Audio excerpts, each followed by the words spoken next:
Shanaya confuse हो गई थी।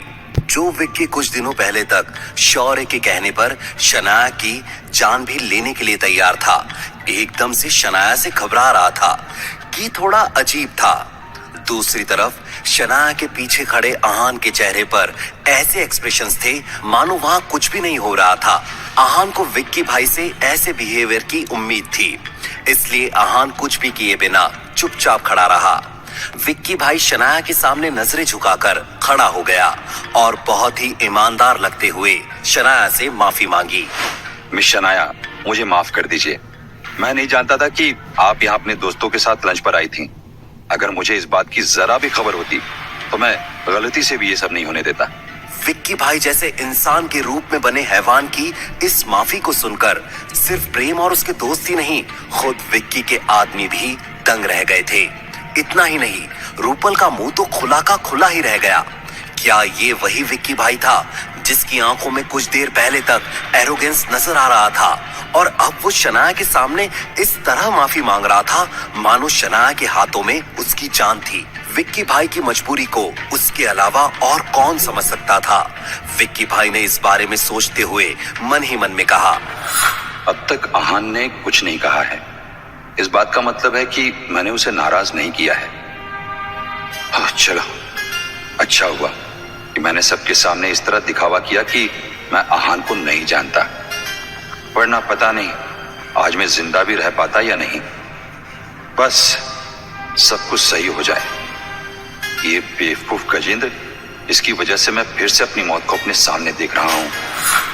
विक्की ने सांस में सांस ली और शनाया के सामने फिर हाथ जोड़ते हुए कहा, शनाया, मैं सच में बहुत शर्मिंदा हूं कि मेरे और मेरे साथियों की वजह से आपके दोस्तों को इतना जख्मी होना पड़ा।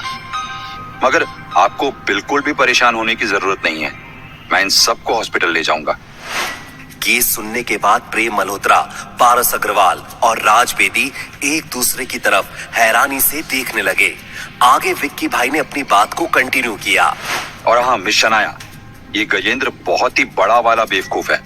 इसकी अय्याश हरकतों की वजह से आज आपको और आपके दोस्तों को इतनी परेशानी हुई। वैसे तो इस नालायक गजेंद्र की गलती की मैं चाहकर भी कोई भरपाई नहीं कर सकता, लेकिन फिर भी आपको जो भी टेंशन और इरिटेशन हुई है उसके बदले मैं आपको 50 लाख रुपए भेज दूंगा। प्लीज उसे कम मत समझिएगा।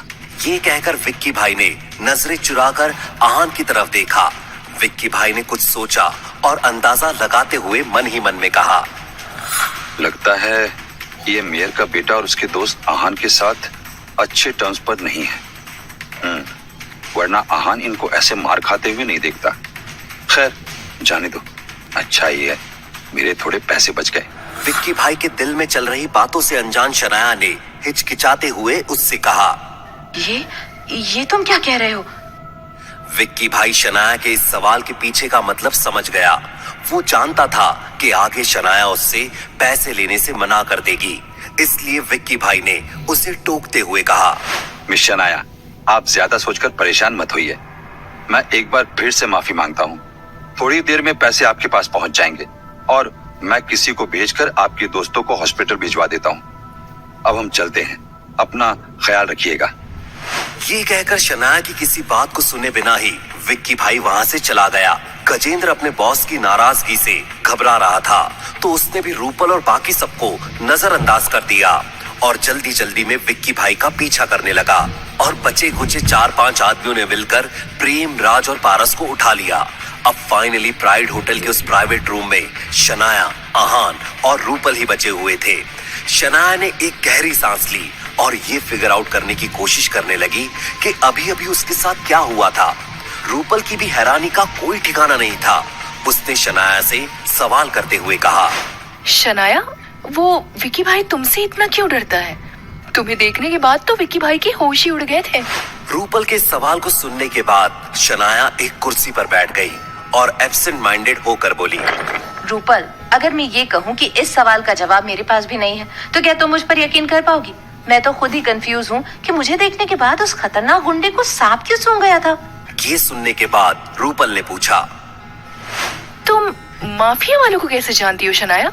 मुझे शुरुआत से इस विक्की भाई के बारे में सब कुछ बताओ। ये क्या चैप्टर है? शनाया ने रूपल को प्लाजा बार में हुई हर एक बात बता दी। उन सब बातों को याद करते हुए शनाया एक बार फिर से सहम गई थी। उस दिन की बात और आज जिस तरह का बिहेवियर विक्की भाई का था, उन दोनों चीजों के बारे में सोचकर रूपल थोड़ी कंफ्यूज हो गई।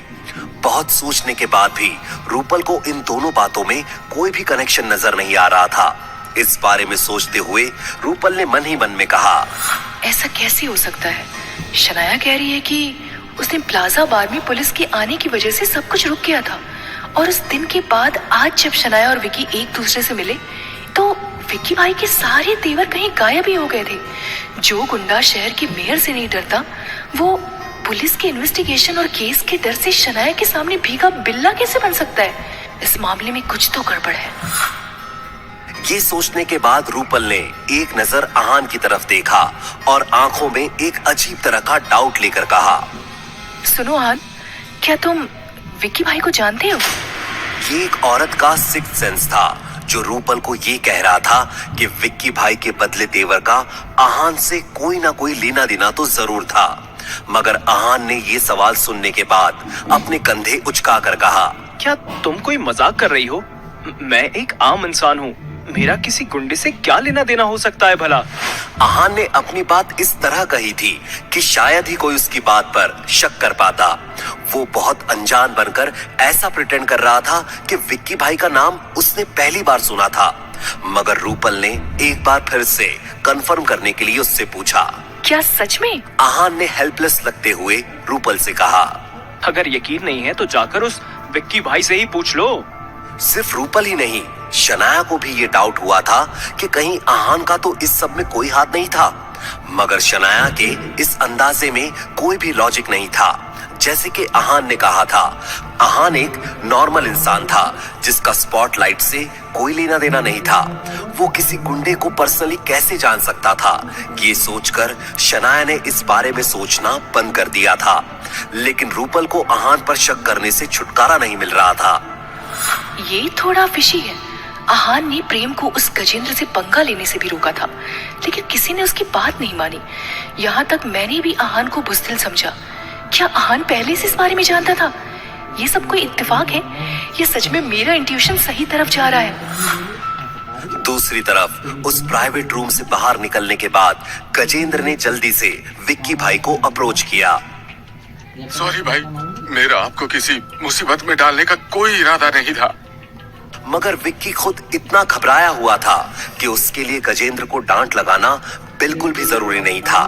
जो जरूरी था वो ये कि विक्की भाई जल्दी से जल्दी इस होटल से बाहर निकल पाता।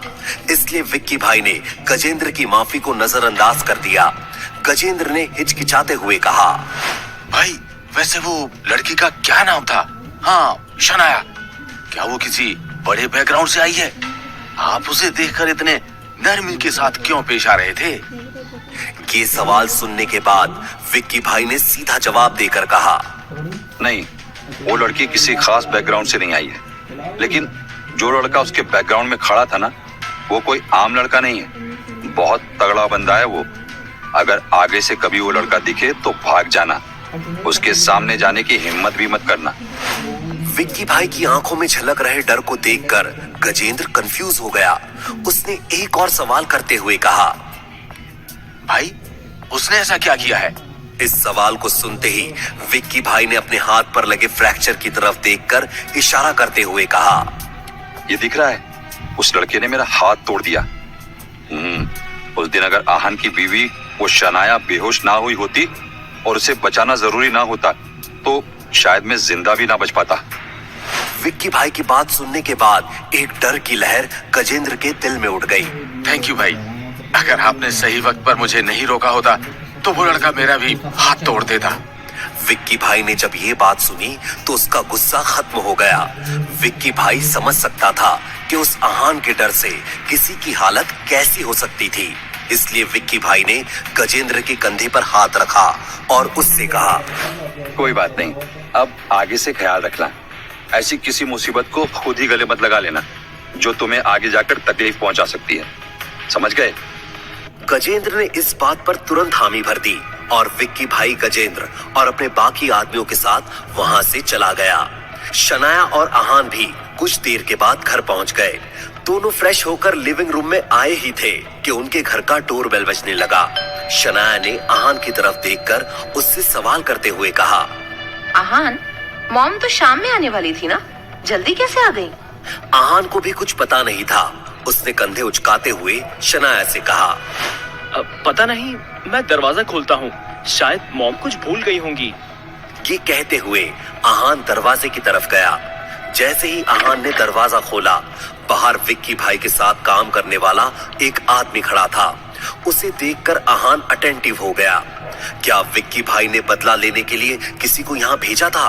आहान ने बिना कुछ कहे बस सवालिया अंदाज से उस आदमी की तरफ देखा तो उस आदमी ने घबराते हुए कहा, सर, वो विकी भाई ने ब्रीफ केस भेजने के लिए कहा था।